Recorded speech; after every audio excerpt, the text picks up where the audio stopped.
Assalamualaikum warahmatullahi wabarakatuh. Perkenalkan, nama saya Rizky Delva Ramadhani dengan NIM A11.2024.15087. Nah, saya berasal dari Universitas Dian Nuswantoro. Oke, di sini adalah video part 2 dari saya untuk menjelaskan tugas saya. Nah, tugas saya ini adalah menentukan jenis bangunan dengan kondisi tertentu.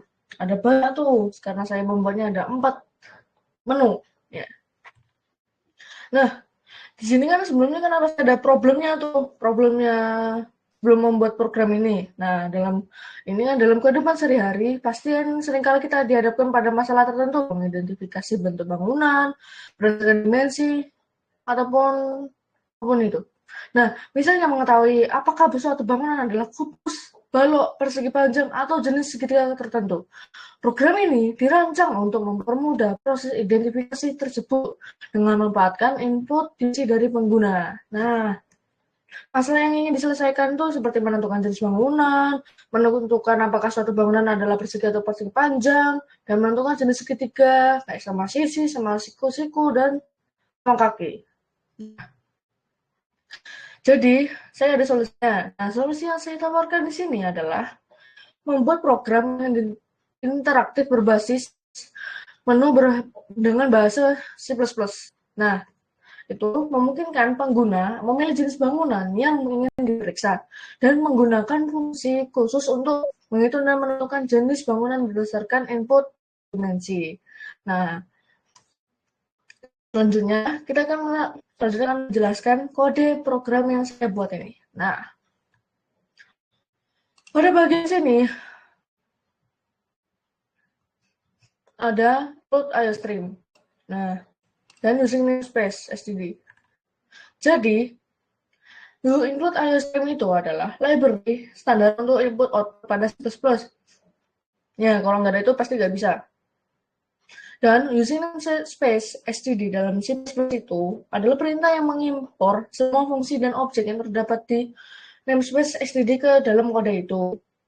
Dan di sini ada integer pilihan. Nah, apa itu integer pilihan? Variabel untuk menyimpan input pilihan menu dari pengguna. Oke. Selanjutnya kita akan menjelaskan fungsi cek jenis bangunan. Nah, di sini kan saya ada fungsinya nih. Oke. Nah, tujuannya itu menentukan jenis bangun berdasarkan sisi-sisinya. Nah, untuk parameter dalamnya itu ada sisi 1, sisi 2, sisi 3, itu dimensi bangunan. Nah,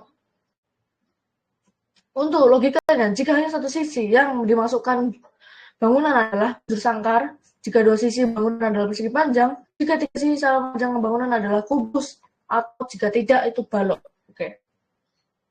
Dan yang kedua, fungsi cek jenis bangunan pada persegi panjang atau persegi. Nah, tujuannya menentukan apakah bangunan adalah persegi panjang atau persegi panjang. Nah, parameternya itu adalah panjang, lebar, dimensi, panjang, dan lebar bangunan.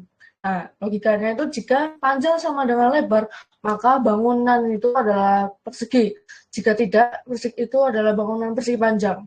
Nah, selanjutnya adalah fungsi jenis segitiga. Nah, untuk fungsi jenis segitiga ini tujuannya untuk menentukan jenis segitiga pasti. Untuk parameternya adalah sisi 1, sisi 2, sisi 3. Nah, itu panjang sisi 3. Logikanya jika tidak memenuhi syarat segitiga return bukan segitiga. Jika jika semua sisi sama, panjang atau segitiga sama sisi bagian sini, dan dua sisi sama panjang return segitiga sama kaki. Nah, kan pasti juga ada tuh kalau misalnya nggak sesuai dengan sisi-sisinya. Ya, itu pasti ada. Selain itu, return segitiga sembarang. Nih, mana? Oh, nih. Untuk switch case dalam pemrograman ini, tujuannya untuk memberikan opsi kepada bangunan tersebut.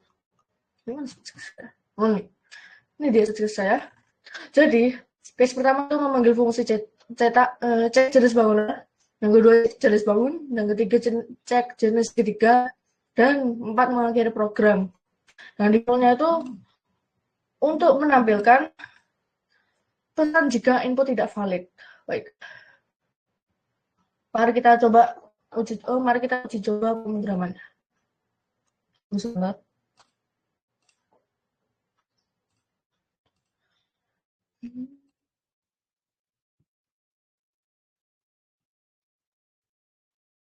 Kan di sini karena bisa saya ketika saya save, nggak kenapa nggak bisa saya run.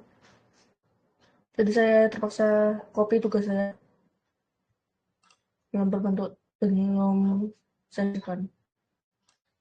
Oke, pada bagian ini pilihan menu yang akan dijalankan 1 sampai 4. Nah, 1 itu menentukan jenis benda, 2 menentukan persegi atau persegi panjang, menentukan jenis segitiga, 4 keluar. Oke, kita coba nomor 1. Isi pertama jenis bangunan. Misal 4, 0, 0. Itu bujur sangkar karena yang bagian sisi 2 itu sama 0 dan sisi 3 itu 0. Oke, lanjut. Mungkin yang nomor 1 juga lah, 1 kali lagi dah. Coba kalau 4, 4, 4. Ya pasti kubus, karena sisi kali sisi kali sisi kuadrat. Oke, selanjutnya kita pilih nomor 2. Kayak nomor 1 lagi deh. Balok mungkin. Coba 4, 5, 6. Ya, ini ada balok nih. Oke, selanjutnya kita masuk ke nomor 2. Menentukan persegi atau persegi panjang. Nah, masukkan panjangnya. Wah, ini 5 sama dengan persegi panjang karena panjangnya segini, lebarnya segini. Oke. Lagi dong. Nah, coba 2 sama 2. Tentu saja persegi karena sama sisi. 3. Menentukan jenis segitiga. Oke. Kemudian kita bagus saja. Nah, yang baru. Nomor 3. Menentukan jenis segitiga. Masukkan pada sisi. Coba 20 sama 20, 20. Ya, betul. Kita coba nomor 3 lagi. Tentang sisi. Ini sebenarnya tugas saya sebelumnya dan saya upgrade lagi tugasnya biar lebih bagus saja. Saya menemukan judulnya untuk menentukan jenis benda. Nah, ini 3, 4, 5. Nah, segitiga-segitiga karena pakai teori Pythagoras.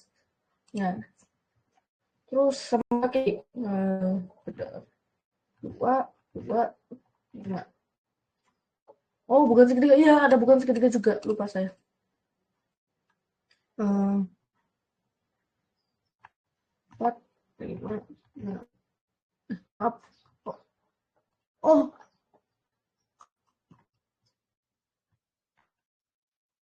nah.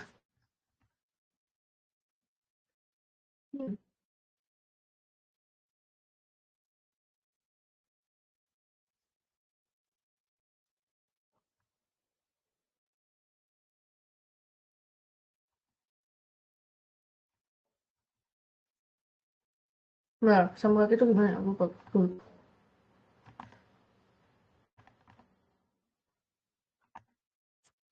Nah, segitiga sembarang sih, Mbak. Bisa sih gini. Kok 20? Ah, salah. Pilihan tidak valid. Iya, ada pilihan tidak valid karena tidak sesuai dengan menunya.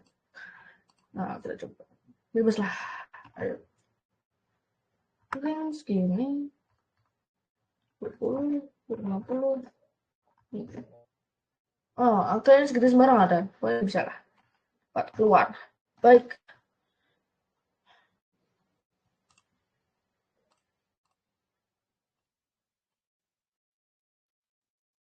Jadi kesimpulan dari saya, program ini bisa menjelaskan masalah identifikasi jenis bangunan dengan membuat fungsi modular untuk setiap jenis bangunan dan memberikan hasil yang akurat berdasarkan input dimensi. Baik, terima kasih untuk menonton video part 2 dari saya.